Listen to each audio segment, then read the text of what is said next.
बदलापूर आणि अंबरनाथमधील वीज ग्राहकांची येत्या 1 मे म्हणजेच महाराष्ट्र दिनापासून भारनियमनापासून सुटका करण्यासाठी आमदार किसन कथोरे शर्थीचे प्रयत्न करत आहेत.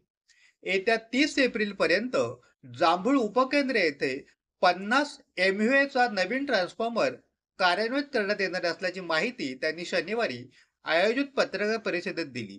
तसेच टाटा पॉवरची वीज ही बदलापूरची गरज असून या प्रकल्पाला देखील मंजुरी मिळाल्याचे त्यांनी यावेळी सांगितले. वीज ग्राहकांनी आवश्यक असेल तेथेच विजेचा वापर करून विजेची बचत करावी असे आवाहनही त्यांनी यावेळी केले. बदलापूर आणि अंबरनाथ या दोन्ही शहरांना सध्या मोठा लोडची गरज आहे. या माध्यमातून लोड शेडिंग या दोन्ही शहरांना आता तात्पुरत्या स्वरूपाचा एमएसएमबीने सुरू केला.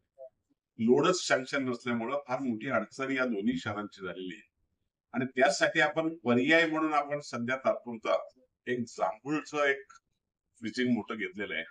त्या ठिकाणाचं ते काम व्हायला खूप अवधी लागत होता, पण त्याला युद्ध पातळीवर आता तयार करून येत्या 1 मे पासून बदलापूर शहर हे संपूर्ण लोड शेडिंग मुक्त राहील अशा प्रकारचा निर्णय एक महत्वाचा झाला. 50 केवीचं एक पहिला ट्रान्सफॉर्मर येत्या 2 ते 3 दिवसामध्ये त्या ठिकाणी बसवला जाईल आणि ताबडतोब बदलापूरला त्याचा दिलासा दिला जाईल. बदलापूरला दिलासा दिल्यानंतर मोरिवली मधला सप्लाय जो अंबरनाथला कमी होत होता तो अंबरनाथला सुद्धा मिळेल. म्हणजे दोन्ही शहरांना त्याचा फायदा होईल आणि चांगल्या प्रकारचं त्याच्यामध्ये नियोजन केलं गेलेलं आहे. जांभूळवरून सप्लाय होणार आहे तो आपण सोनेली सगळ्या ग्रामीण भागाला फिरून सगळीकडे आणून जर उद्या कधी जांभूळवरून जरी सप्लाय बंद पडला तर आपल्याला मोरिवलीचा घेता येईल किंवा मोरिवलीचा बंद पडला तर जांभूळचा घेता येईल. अशा प्रकारचं चांगलं नियोजन त्याच्यामध्ये करून आपण आता लोड शेडिंग साठी तिच्या मार्गावर जातोय. नक्कीच त्याला चांगलं यश येत आहे. आपल्या सगळ्यांच्या वतीने मी नागरिकांना विनंती करेन, आपल्याला सध्या त्रास आहे, मी दिलगिरी व्यक्त करतोय, पण आपण विजेचा वापर सुद्धा कमी प्रमाणात करा. विशेषतः यानंतर सुद्धा आपण पुढचं पाऊल टाकतोय की बदलापूर शहराला 400 मेगावॅट ही टाटाची वीज घेतोय. ही टाटाची वीज सुद्धा आपण बदलापूरला घेतल्यानंतर पुढच्या 20 ते 25 वर्ष बदलापूर शहर स्वयंपूर्ण होईल आणि चांगल्या प्रकारचा सप्लाय नागरिकांना मिळून माझ्या बदलापूर शहराला एक वेगळी दिशा मिळेल.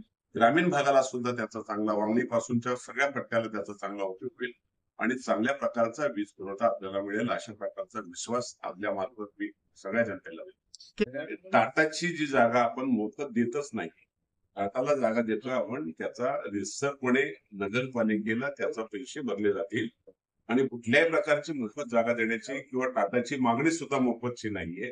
कोणीतरी गैरसमज केलाय आणि त्याच्यामुळे नागरिकांना असं वाटलं की ही जागा द्यायला लागली. खरं म्हणजे त्या रिझर्वेशन मध्ये 10% 5.5 एकर जागा ही शहराच्या विकासासाठी आपल्याला घेता येते आणि त्याच माध्यमातून आपण ती जागा घेतो. त्या जागेचा प्रस्ताव पूर्ण शासनाकडे गेलेला आहे. येत्या एक 8-15 दिवसामध्ये जागा सुद्धा टाटाला हँडओव्हर केली जाईल आणि टाटाचं तातडीने काम सुरू होऊन बदलापूर हे स्वयंपूर्ण होईल. अद्यापपर्यंत आपण आपला भारत या चॅनलला सबस्क्राईब केलं नसेल तर आत्ताच सबस्क्राईब, लाईक आणि शेअर करा. रवींद्र थोरात, आपला भारत न्यूज, बदलापूर.